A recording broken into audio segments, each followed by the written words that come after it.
അനീഷ് ഇന്ന് എല്ലാരെയും ഞെട്ടിച്ചു എന്ന് തന്നെ പറയണം. കാരണം ലാലേട്ടൻ അവാർഡ് കിട്ടിയ ആ ഒരു ഇത് അവിടെ സെലിബ്രേറ്റ് ചെയ്യുന്ന ആ ഒരു ഇതില് എല്ലാവരും ലാലേട്ടനെ കുറിച്ച് ഓരോ കാര്യങ്ങൾ പറയും. അനീഷാണ് ആദ്യം എണീച്ച് പറയുന്നത്. അതിൽ തന്നെ അനീഷ് ലാലേട്ടനെ ആദ്യം കണ്ടപ്പോഴുള്ള ആ ഒരു ഇത്, കൈ കൊടുത്തപ്പോഴത്തേക്കുള്ള ആ ഒരു ഇതൊക്കെ തന്നെ അനീഷ് വിശദീകരിച്ച് പറയുന്നു. ലാലേട്ട കൈ കൊടുത്തപ്പോഴത്തേക്കും എനിക്ക് ആ ഒരു നിമിഷം മറക്കാൻ പറ്റത്തില്ല എന്റെ ജീവിതത്തിൽ ഒരിക്കലും എന്നൊക്കെ പറയുന്നു.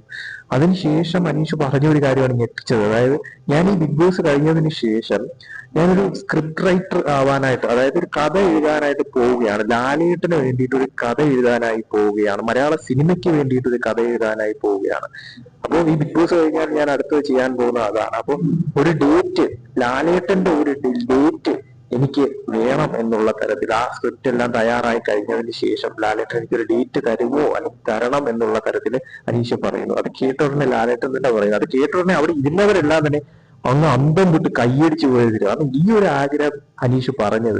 അത് കഴിഞ്ഞിട്ട് ലാലേട്ടൻ തന്നെ പറയണു, അനീഷ് ഈ സീസൺ കഴിഞ്ഞിട്ട് ഇനിയിപ്പോ സ്ക്രിപ്റ്റ് എഴുതൂ, ഈ പറയുന്ന രീതിക്ക് അത് അനീഷിന് ഓക്കെ ആണെന്ന് തോന്നുമ്പോഴത്തേക്കും എന്നെ കോണ്ടാക്ട് ചെയ്യുക, എല്ലാം സെറ്റ് ആകുമ്പോഴത്തേക്കും നമുക്കത് നോക്കാം എന്നുള്ള തരത്തിൽ ലാലേട്ടൻ തിരിച്ച് മറുപടി കൊടുക്കുന്നു. അനീഷ് അത് ഹാപ്പി ആവുന്നു, അനീഷ് സന്തോഷമാവുന്നു. ശരിക്കും പ്രതീക്ഷിക്കാത്ത ഒരു കാര്യമാണ് അനീഷ് പറഞ്ഞതെന്ന് പറയുന്നത്. അപ്പൊ അനീഷിന്റെ അടുത്ത ലക്ഷ്യം എന്ന് പറയുന്നത് ഒരു കഥ എഴുതുക, മലയാള സിനിമയ്ക്ക് അല്ലെങ്കിൽ ലാലേട്ടന് വേണ്ടിയിട്ട് ഒരു കഥ എഴുതുക എന്നുള്ള തരത്തിലാണ് അനീഷിന്റെ അടുത്ത ഒരു ലക്ഷ്യം എന്ന് പറയുന്നത്. അത് ഇവിടെ തെളിഞ്ഞു. ശരിക്കും പറഞ്ഞാൽ കൂടുതൽ BB അപ്ഡേറ്റ്സുമായിട്ട് വീണ്ടും വരാം.